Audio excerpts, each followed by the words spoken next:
Hello दोस्तों, welcome to the my YouTube channel educational point. तो स्वागत है आपका मेरे इस नए वीडियो में। आज हम लेके आए हैं आप लोगों के लिए क्लास 12th का संस्कृत का अध्याय ऋतु वर्णम, जो कि अध्याय 4 है। आपका ये चैप्टर जो है उसके पैराग्राफ्स के संदर्भ सहित हिंदी अनुवाद हमने कल के वीडियो में देख चुके हैं। तो आज के इस वीडियो में हम देखेंगे इसके अभ्यास प्रश्न को। तो कुल मिला के आपके यहाँ पर 11 अभ्यास प्रश्न हैं, ठीक है। और इन अभ्यास प्रश्न को हमने कॉपी पर नोट किया हुआ है, पूरे 11 अभ्यास प्रश्नों को। तो हम उसको प्रश्नों के समझते हुए उसके उत्तरों को हम देखेंगे। तो चलिए देर न करते हुए वीडियो को स्टार्ट करते हैं।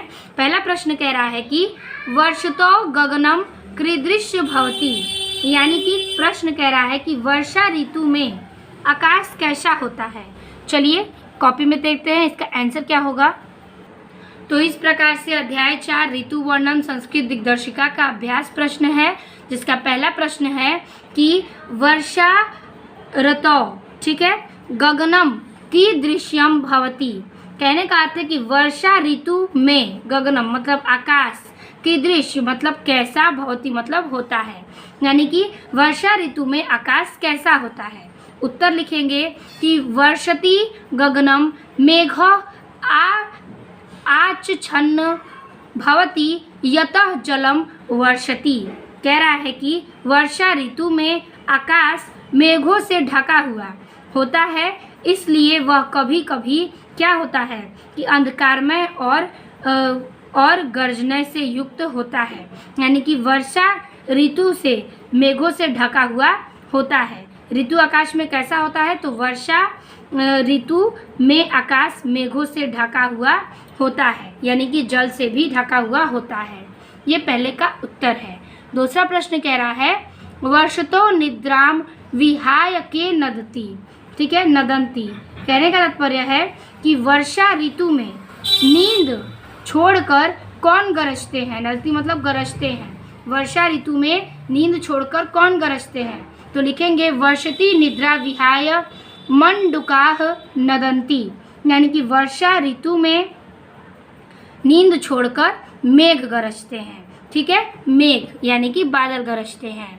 तीसरा प्रश्न कह रहा है कि हेमंते जलचारिण जलेन किम नाव गाहंती, ठीक है, हेमंते यानी कि हेमंत में, ठीक है, हेमंत ऋतु में जल के विचरण से, ठीक है, जल में विचरण करने वाले जल जो हैं, ठीक है, जल में विचरण करने वाले जीव जल में क्या करते हैं, नवगाहंती यानी कि क्या करते हैं, यानी कि हेमंत ऋतु में जल में विचरण करने वाले जीव क्या करते हैं जल में। उत्तर लिखेंगे हेमंते जलचारिण जले न अवगाहंती यतः जलम शीतलम भवति, ठीक है, हेमंत ऋतु में जल के विचरण करने वाले जीव क्या करते हैं, जल में गहराई तक नहीं जाते, ठीक है, क्या करते हैं, नहीं जाते, क्योंकि जलम शीतलम भवति, क्योंकि उन्हें जल में क्या होती है, ठंडी लगती है, ठीक है, जल उनके लिए ठंडा होता है। चौथा प्रश्न है कि वसंत काले वृक्षाः कीदृशा भवति, यानी कि वसंत काल वृक्षा यानी कि वसंत ऋतु में वृक्ष कैसे होते हैं। उत्तर लिखेंगे वसंत काले वृक्षाः पुष्पिताः पल्लविताः च भवन्ति, यानी कि वसंत ऋतु के काल में, यानी कि वसंत काल में, ठीक है, वृक्ष जो है पुष्पिता यानी कि नए पत्तों, पल्लविता यानी कि फूलों और फलों से, और फूलों और फलों से भवति हरे भरे रहते हैं, ठीक है, फूलों और फलों से हरे भरे होते हैं या रहते हैं, ठीक है, यही इसका उत्तर है। पांचवा प्रश्न कह रहा है कि कानन द्रुमाः गानम पुष्पैः वसंत काले अवकिरन्ति। कानन द्रुमाः कहने का तात्पर्य है वन के वृक्ष, ठीक है, कानन द्रुमा यानी कि वन के वृक्ष जो हैं वो पृथगाम पुष्पे यानी कि पृथ्वी के फूलों में, कदा अवकिरन्ति फूलों से कब भर देते हैं, यानी कि वन के वृक्ष पृथ्वी को फूलों से कब भर देते हैं।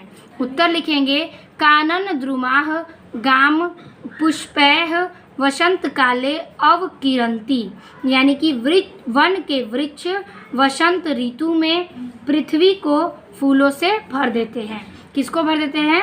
कि वन के वृक्ष वसंत ऋतु में क्या करते हैं? पृथ्वी को फूलों से भर देते हैं। ठीक है, अगला प्रश्न है 6 नंबर कि हेमंते वृक्षाः लताश्च प्रसुप्ता इव कथनम प्रतीयन्ते। हेमंते यानी कि हेमंत में, हेमंत वृक्ष में, हेमंत ऋतु में वृक्ष और लताश्च यानी कि लताएं, वृक्ष और लताएं प्रसुप्ता यानी कि सोए हुए, इव कथनम प्रतीयन्ते यानी कि सोए हुए, कथनम मतलब कैसे, प्रतीयन्ते मतलब प्रतीत होते हैं। यानी कि हेमंत ऋतु में वृक्ष और लताएं सोते हुए कैसे प्रतीत होते हैं?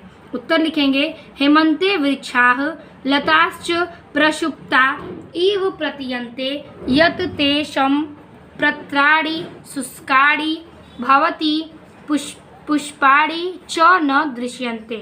यानी कि हेमंत का ऋतु में वृक्ष और लताएं पत्तों के, ठीक है, पत्राणि यानी कि पत्तों के झड़ जाने से, और चमने और पत्तों के झड़ जाने से, और ठंड के कारण, ठीक है, शुष्काणि यानी कि ठंड के कारण निष्क्रिय और सोए हुए प्रतीत होते हैं। क्या करते हैं? दृश्यन्ते यानी कि निष्क्रिय और सोए हुए प्रतीत होते हैं देखने में। ठीक है, यही इसका उत्तर है। अब हम चलेंगे 7वें प्रश्न पे। 7वां प्रश्न कह रहा है वसंतरति पुष्पिता कर्णिकारा कृदिशाः प्रतीयन्ते। ठीक है, कह रहा है कि यहाँ पर वसंत ऋतु में खिले हुए कर्णिकार, वसंत ऋतु में खिले हुए कर्णिकार फूल कैसे प्रतीत होते हैं? उत्तर लिखेंगे वसंतरति पुष्पिता कर्णिकाराः पीतवर्णैः रमणीयाः प्रतीयन्ते। यानी कि वसंत ऋतु में खिले हुए वर्णिकार के फूल बहुत सुंदर और आकर्षित प्रतीत होते हैं। ठीक है, रमणिका मतलब आकर्षित, प्रतिविड़य यानी कि सुंदर, और फूल जो है बहुत ही सुंदर और आकर्षित प्रतीत होते हैं। किसमें? वसंत ऋतु में खिले हुए कर्णिकाएं। ठीक है, अगला प्रश्न है 8वां कि वर्षा काले पर्वत शिखराणि कैः तुलितानि। ठीक है, कह रहा है कि वर्षा काल में पर्वत शिखराणि का अर्थ है पर्वत शिखर। ठीक है, कै मतलब किससे, तुलनानी यानी कि तुलनीय होते हैं। यानी कि वर्षा काल में पर्वत शिखर किससे तुलनीय होते हैं? उत्तर लिखेंगे वर्षा काले पर्वत शिखराणि मेघै तुलितानि। यानी कि वर्षा काल में पर्वत शिखर बादलों से ढके होने के कारण क्या होते हैं? मेघों से तुलनीय होते हैं। ठीक है, यही इसका अर्थ है। 9वां प्रश्न कह रहा है कि हेमंते विषपुष्पा वनराज्य कथम प्रतीयन्ते। ठीक है, प्रतीयन्ते यानी कि हेमंत ऋतु में, ठीक है, हेमंत ऋतु में बिना फूल विपुष्पा यानी कि बिना फूलों वाली वनराज्य यानी कि वनराजियां कथम मीन्स कैसी, प्रतीयन्ते यानी कि प्रतीत होती हैं। उत्तर लिखेंगे हेमंते विपुष्पा वनराज्य शुष्काः निष्प्रभा च प्रतीयन्ते। यानी कि हेमंत ऋतु में बिना फूल वाली वनराजियां क्या, शुष्का और निष्प्रभा यानी कि उदास, चौमने और निष्प्रभा माने निस्तेज प्रतीत होती हैं। यानी कि हेमंत ऋतु में बिना पुष्पों वाली वनराजियां उदास और निस्तेज प्रतीत होती हैं। ठीक है, अब चलेंगे हम 10वें प्रश्न पे। कह रहा है 10वां प्रश्न की कः कालः प्रचुर मंथमथः भवति। यानी कि कह मने कि कौन काल, कौन सा काल, प्रचुर मनमथः यानी कि अत्यंत कामुक, भवति मतलब होता है। यानी कि कौन सा काल अत्यंत कामुक होता है मतलब काम वाला। उत्तर लिखेंगे वसंत काल प्रचुर मंथनः भवति। यानी कि वसंत काल अत्यधिक कामुक होता है। अब हम देखेंगे आखिरी प्रश्न जो कि कह रहा है हेमंत रति दिवसा कीदृशा भवति। ठीक है, भवंती कह रहा है कि हेमंत ऋतु में दिवसा यानी कि दिन, कीदृशा मतलब कैसे, भवति मतलब होते हैं। हेमंत ऋतु में दिन कैसे होते हैं? उत्तर लिखेंगे हेमंत ऋतु दिवसाः लघोवेह शीतलाः च भवति। यानी कि हेमंत ऋतु में दिन क्या होते हैं? लघवे मतलब होता है छोटे, च मने और, शीतलाः मतलब होता है ठंडे। यानी कि हेमंत ऋतु के दिनों में दिन छोटे और शीतल होते हैं। ठीक है, यही इसका अर्थ है। तो इस प्रकार से हम इस पैराग्राफ के 11वें प्रश्न तक हल कर दिए, अभ्यास प्रश्न को भी, और हमने इस पैराग्राफ का संदर्भ अनुवाद भी पिछले वीडियो में अपलोड कर दिया है, वहाँ से इसको देख सकते हैं और समझ सकते हैं। तो इस प्रकार से आज का ये चैप्टर पूरा समाप्त होता है, जो कि आपके बोर्ड एग्जाम में प्रश्न भी पूछे जाएंगे, तो आप इसको लिख सकते हैं। तो वीडियो अच्छा लगे तो लाइक कमेंट शेयर कीजिएगा। मिलते हैं आपसे अगले वीडियो में, तब तक के लिए धन्यवाद।